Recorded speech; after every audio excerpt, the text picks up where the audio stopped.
Hello children, good morning, namaskar. You are welcome to Gyanodaya Basic Knowledge for Science classes for class 6. I am present for part 10 in the lesson of तंतु से वस्त्र तक। तो आइए class 6 के lesson 5 में तंतु से वस्त्र तक में ये सीखना है कि वस्त्र कैसे बनाया जाता है, वस्त्र को बनाने के लिए रेशे का इस्तेमाल कैसे करते हैं। तो ये स्वाभाविक है कि वस्त्र तुरंत रेशा काटे तुरंत वस्त्र नहीं बन जाएगा। वस्त्र को बनाने के लिए सबसे पहले उसके तंतु को, रेशे को पतली पतली संरचना बनानी पड़ेगी, धागा नुमा बनाना पड़ेगा, तब तो कपड़ा बुनाई होगा। चाहे बोरा बुनाई होगी, उसको धागा बनाना पड़ेगा। तो उसको कैसे बनाते हैं, उस यंत्र का क्या नाम है जिससे बनाते हैं देहातों में, हमारे घर के बड़े बुजुर्गों कैसे बनाते हैं बोरा से और उसे धागे से, आइए उसी को विषय में सीखना है। तो आइए देखते हैं। सबसे पहले है कि सूती धागे की कताई कैसे की जाती है। ठीक है, तो सबसे पहले है कि वस्त्र बनाने के पहले कपास या जूट के तंतुओं को धागे में परिवर्तित किया जाता है। सबसे पहले क्या किया जाएगा, जो उसके तंतु हैं, रेशे हैं, गोल गोल रूप में उलझे रहते हैं एक दूसरे में, बाल जैसे उलझे रहते हैं, तो उनको खींच के लंबा करके और उसको सबसे पहले हम रेशे में परिवर्तित करेंगे। कैसे करेंगे, धागों में परिवर्तित किया जाता है। इसके लिए हस्त तकुआ का प्रयोग किया जाता है। हस्त तकुआ क्या होता है, तो उसकी बनावट इस प्रकार की होती है, देख रहे हो, इस प्रकार की होती है और इसमें कांटी एक लगा रहता है ऐसे, ठीक है ना। इसमें क्या करते हैं, उस रेशे को खींच कर थोड़ा सा ऐंठ के इसमें फंसा देते हैं। अब फंसाने के बाद इसको एक बार नचा देते हैं तो एक मिनट 2 मिनट नाचता है, और उस धागे को बड़ा करते हैं तो उसका ऐंठन खत्म होकर धागे के रूप में ले लेगा कि नहीं लेगा, धागे के रूप में संरचना बना देता है। उसके बाद जिसमें काम किया जाता है, इसका नाम क्या है, तकली। हाँ, तकली कहते हैं, तकली ना, तकली। अब है कि रेशे के ऐंठन को कम करने के लिए बल लगाकर खींचते हुए क्या करते हैं, थोड़े रेशे को उसमें से जो उलझा रहता है उसमें से खींचते हैं, थोड़ा सा लंबा निकल जाएगा, और उसके बाद कांटी में फंसा देते हैं। बल लगाकर खींचते हुए पुंज रेशे को धागे के रूप में सीधा करते हुए ऐंठन को छुड़ाते हैं, उसमें लगा देते हैं, ऐंठन को छुड़ा कर कांटी में और उसको नचाते हैं। नचा देंगे एक बार और उसको छोड़ते जाएंगे, धीरे धीरे ऐंठ लेगा, फिर बड़ा करके उसको लपेट लेंगे, फिर ऐंठते जाएंगे, छुड़ाते हैं। इस प्रक्रिया को क्या कहते हैं, कताई। इस प्रक्रिया को क्या कहते हैं, कताई। माने उलझे हुए रेशे को धागे नुमा रूप में बनाने वाली विधि को क्या कहते हैं, कताई। उलझे हुए रेशे को धागे के रूप में परिवर्तित करना कताई कहलाता है। हाथ से चलने वाली युक्ति वाले मशीन को चरखा कहते हैं। अब देखो उसमें एक आ गया चरखा, पहले आया, ये तो कताई था, उसके बाद चरखे से कैसे मिलते हैं तो चरखा आ गया है।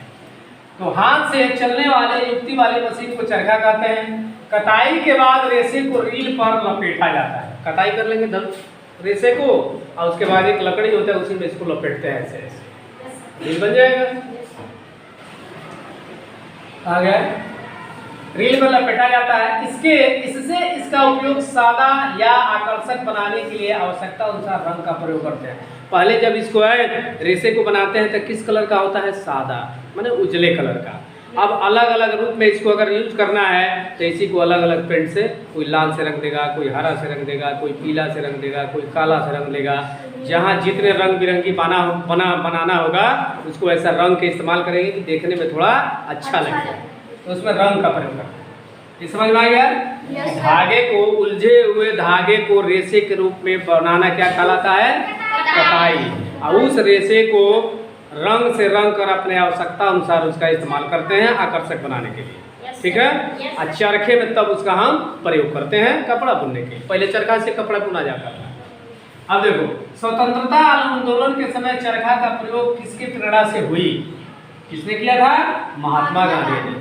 सर्वप्रथम उसने विदेश से कपड़ा जब मंगाया जाने लगा था, बहुत महंगा मिलता था। हमारे स्वदेशियों के पास, हमारे गार्जियन के पास, हमारे माँ बाप के पास पैसा बहुत कम था, गरीबी इतनी थी, खाने को नहीं अड़ता था, कपड़ा कहाँ से आएगा इतना महंगा। तो गांधी जी ने कहा कि नहीं, हम खरीदेंगे नहीं, हम अपने देश में अपने ही लोगों को सिखाकर चरखा के द्वारा कपड़े का निर्माण करेंगे। उसी चरखे से निर्मित वस्त्र जो आता है जैसे झंडा, खादी का, उसी को कहते हैं खादी का वस्त्र। तब देखो, स्वतंत्रता आंदोलन के समय चरखा का प्रयोग किसके प्रेरणा से हुई? महात्मा गांधी।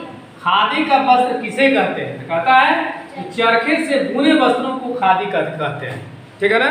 चरखे से बुनकर जो वस्त्र तैयार किया जाता है उसको क्या कहते हैं?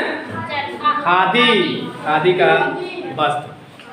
फिर है, धागों से वस्त्र बनाने की कितनी विधियां हैं? धागों से वस्त्र बनाने की कितनी विधियां हैं? 2।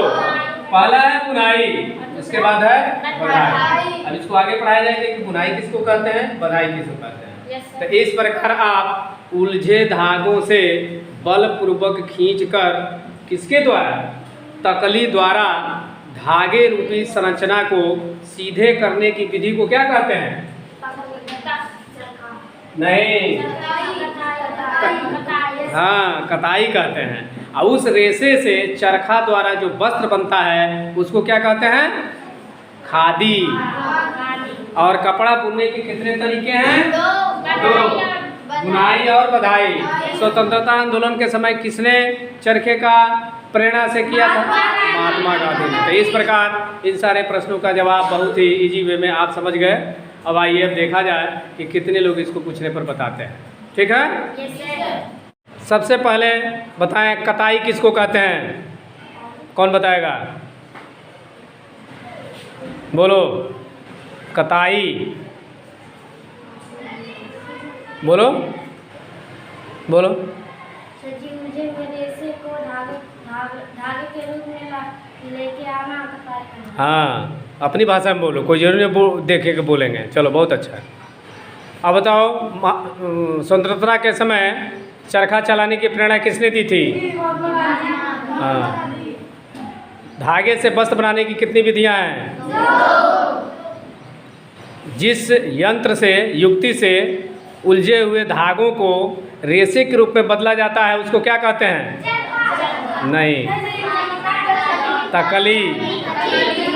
हाँ। और उलझे हुए रेशे को सीधा करने की कला को क्या कहते हैं? कताई। चलिए, जो लोग बताया वो भी ठीक, जो लोग नहीं बताया उनको भी ठीक। आप सूती धागे की कताई किससे की जाती है, किस मशीन से की जाती है, और किस मशीन से धागे से वस्त्र बनाया जाता है, वस्त्र बुनने के कौन कौन से तरीके हैं।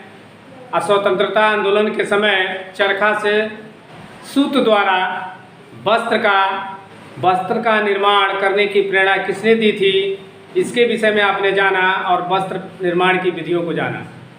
यह इजी रूप में आपको बहुत ही अच्छे से, उत्तम तरीके से समझ में आ गया होगा। समझ में आया ना?